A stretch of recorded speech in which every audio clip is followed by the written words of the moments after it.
Pervasive developmental disorder, ठीक है। अब any disorder from A group in the DSM-4 that exhibits stereotypical behavior, interests and activities or severe or pervasive impairment in verbal non-verbal communication। मुख्य रूप से आपके अंदर mild से लेकर के और सीवियर तक किसी भी तरीके की ऐसी समस्या जो आपके बिहेवियर में, आपके इंटरेस्ट में, आपके वर्बल नॉन वर्बल कम्युनिकेशन में हो, तो वो पीडीडी के अंदर आती है। इसमें कुछ स्पेसिफायर भी थे, यानी कि दो कैटेगरी बन गई। एक कैटेगरी बन गई पीडीडी और दूसरी बन गई पीडीडी एनओएस। पीडीडी के अंदर कुछ स्पेसिफायर हैं। वो कौन से स्पेसिफायर हैं? Asperger's disorder, autism, childhood disintegrative disorder DID, Rett syndrome, ये स्पेसिफायर हो गए। अगर इसमें कोई आ रहा है, डायग्नोसिस हो रहा है, तो वो कहलाएगा पीडीडी और पीडीडी के अंदर फिर कैटेगरी हो गई ये वाली, राइट। लेकिन अगर किसी को ये डायग्नोसिस नहीं हुआ, लेकिन वो अगर कोई स्टीरियोटिपिकल बिहेवियर दिखा रहा है, उसके इंटरेस्ट में, उसके वर्बल नॉन वर्बल कम्युनिकेशन में, उसके इंटीग्रेशन में किसी तरीके की प्रॉब्लम आ रही है, लेकिन उसे इनमें से किसी में भी कैटेगराइज नहीं किया जा सकता, तो वो कहलाता था पीडीडी एनओएस, यानी कि pervasive developmental disorder not otherwise specified, जिसको और कहीं स्पेसिफाई नहीं किया जा सकता, लेकिन प्रॉब्लम वो है जो कि परवेसिव डेवलपमेंटल है, राइट। सो अब ये ध्यान से समझ लीजिएगा कि इन जनरल, सामान्य रूप से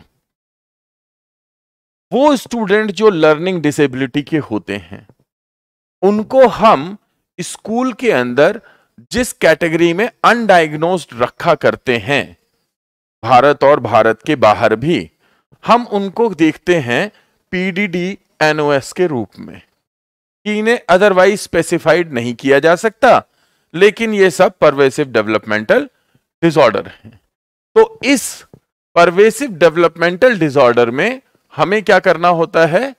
हमें इंटरवीन करना होता है, क्योंकि समस्या कहां दिख रही होती है? बिहेवियर में, इंटरेस्ट में, एक्टिविटीज में, नॉन वर्बल वर्बल कम्युनिकेशन में। परंतु हमें यह नहीं पता, या हमने उन्हें कैटेगराइज नहीं किया अभी तक एस्पर्जर्स में, चाइल्डहुड डिसइंटीग्रेटिव डिसऑर्डर में, ऑटिज्म में, या एस्पर्जर्स में, रेट में। इनमें कैटेगराइजेशन नहीं हो सकता, बट स्टिल प्रॉब्लम है, तो वो पीडीडी में है। अब ऐसे स्टूडेंट जिनके साथ किसी भी प्रकार की बिहेवियर की समस्या आ रही है, या फिर इंटरेस्ट की समस्या आ रही है, या उनके कम्युनिकेशन की समस्या आ रही है, हम उनको जब तक डायग्नोस नहीं करते तब तक इनको किस कैटेगरी में रखते थे? परवेसिव डेवलपमेंटल डिसऑर्डर में, राइट। पर जब अगर उसको स्कूल के अंदर, अब ध्यान से समझ लीजिएगा, उसे स्कूल के अंदर सीखने में समस्या हो रही है, ये कौन सी समस्या है भाई? समाज में समस्या हो रही है, परिवार में समस्या हो रही है, घर में समस्या हो रही है, लेकिन अगर यही समस्या उसको स्कूल में उसकी अधिगम में हो रही है, तो फिर वो कहलाएगी एलडी। जब तक वो स्कूल में प्रॉब्लम नहीं कर रही है, तब तक वो कैटेगरी कौन सी बन गई भाई? पीडीडी एनओएस बन गई। लेकिन अगर वो प्रॉब्लम कर रही है, तो फिर वो क्या बन गई? एलडी हो गई, ठीक है, लर्निंग डिसेबिलिटी।